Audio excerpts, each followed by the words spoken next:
Now, on Monday, we saw the release of the report into editorial interference at the public broadcaster. This after almost a decade of state capture, where key institutions were hollowed out and repurposed for the benefit of private accumulation linked to accolades of President Jacob Zuma, his friends and his family. The report was compiled by veteran journalist Mr. Joe Tlorwe, and it revealed what was called the spectre of interference in forces, maladministration and malfeasance. Well, to take us through the board chair's commissioned report, we will of course be joined, and we are joined in fact, by Mr. Bongumusa Makhathini, the SABC board chairperson. Mr. Makhathini, good morning. Thank you so very much for joining us. Now, as you know, with news, it moves really, really fast. And the report was released in the week. And today, the Sunday Times is actually leading with the fact that the SABC is having a blackout on all PSL matches on radio. In fact, let me read to you. It says the South African Broadcasting Corporation's TV blackout of Premier soccer coverage has spread to radio, leaving millions of soccer-loving South Africans in the lurch after the broadcaster this week told radio stations to cancel any coverage or commentary of the Absa premiership.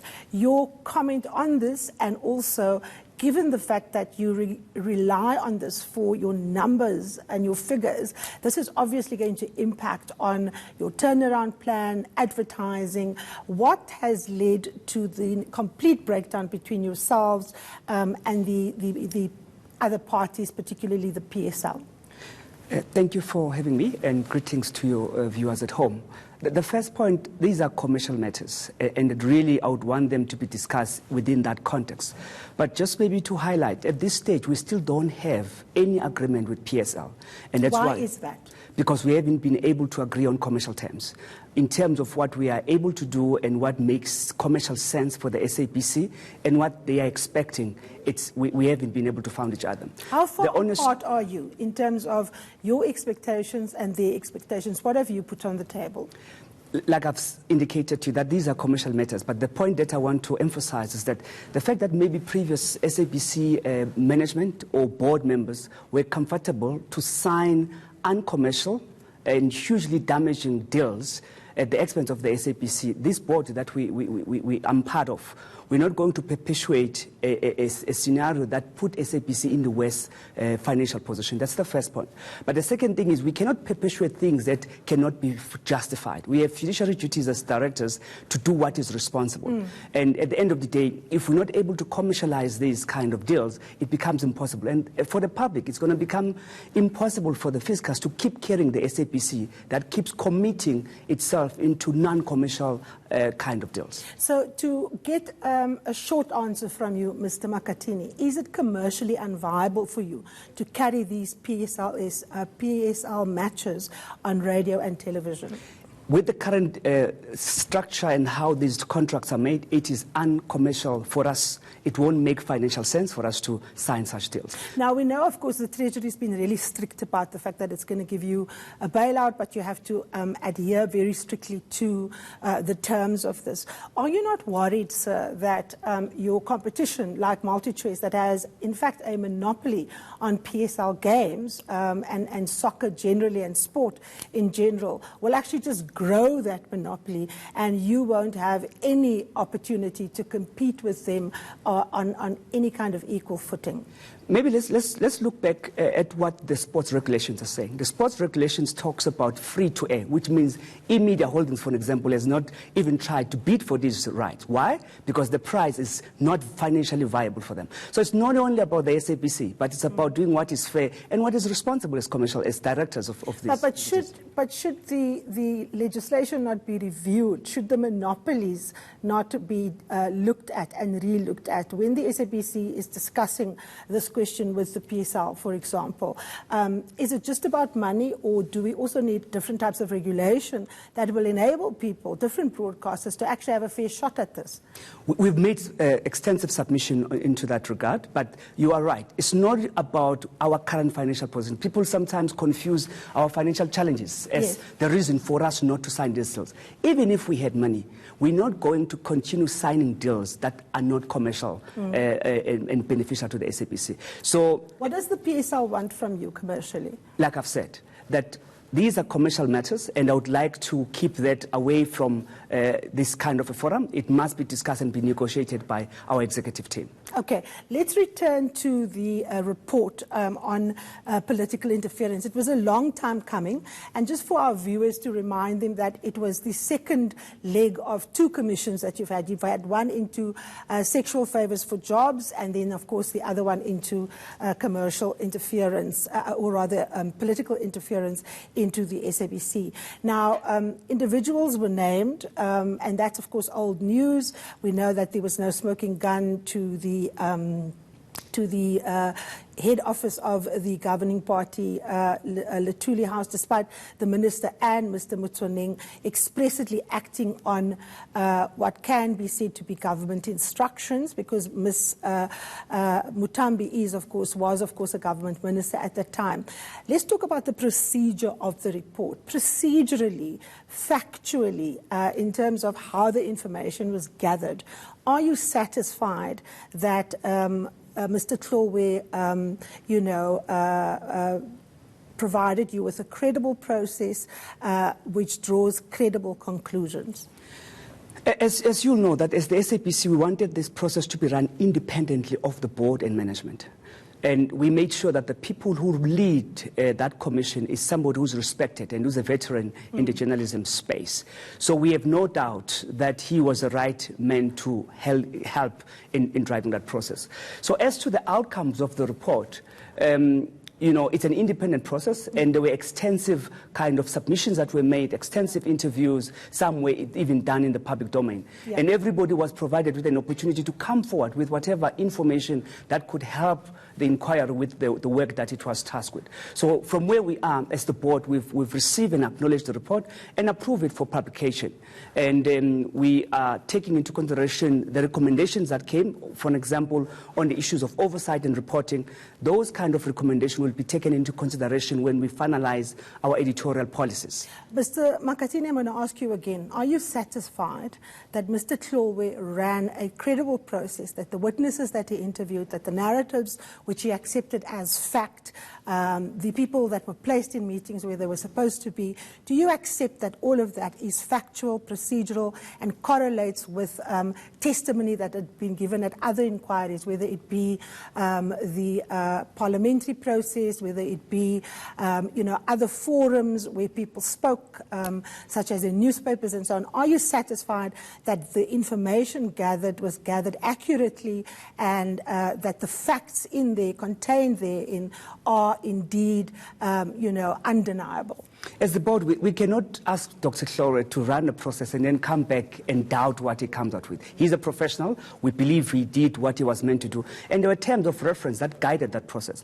And if there is information maybe that was not put forward or that was not made available to him, we cannot then blame him for the outcome. Okay. So I've got in front of me, and we can't put it up on the screen, but I'm going to read you an email that was sent to SANEF. It says, "Hi there. There are so many factual inaccuracies in the report that I have begun to wonder.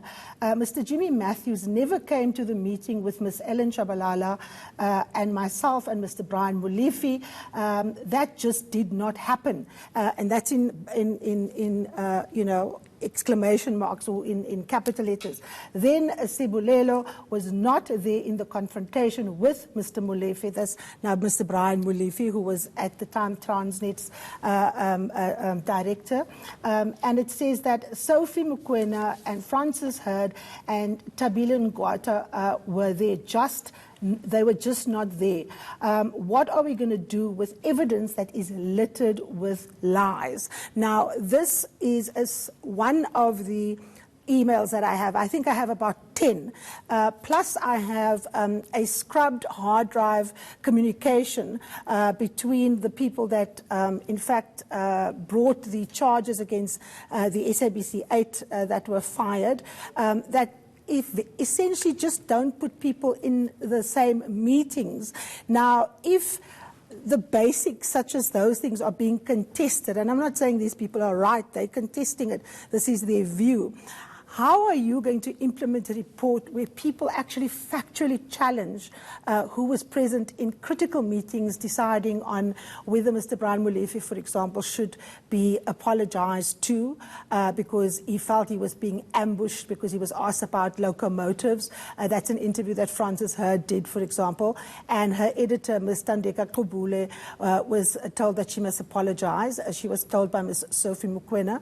I've read the report. None of that is mentioned in the report. So how do you know that the report that you have is in fact, pass muster, let's put it that way? Firstly, I don't want to create an impression or an impression created that the cleanup in our newsroom is entirely waiting or dependent on the report. A lot of work has been done even before the report came out. That's the first thing. I mean, if you look at, for example, the assessment done by MMA on the election coverage by the SABC, out of 3,137 items that they looked at, about 99% of those were found to be balanced and fair. So it just tells you that regardless of where the report is and the question that people might have for the report, which of course must be directed to Dr. Chloe, because that was an independent process. As a board member or as a chair of the board, I was not sitting in the inquiry. I was not the one running the inquiry. I was not the one receiving the emails. But do you accept the integrity of the inquiry's findings? Yes, we do. And like I'm saying, it's an independent process. It was not run by us. So Dr. Chloe maybe can be given an opportunity also to answer certain questions. Just for our viewers, we did ask Dr. Tolwe to join us here on The Fix. He was unfortunately unable to join us. He's committed to coming on next week, so I'll be putting these questions to him. But from your perspective, you now need to chart a way forward, right? Yes. So, for example, it was said that certain individuals need to be taken out of their posts. Those posts must be re-advertised, but they must have the right to apply for those posts as well. If they were not placed in those positions procedurally, why would they, according to the report, have the right to bid for those positions again when they were in fact part of a process that was fundamentally flawed and irregular?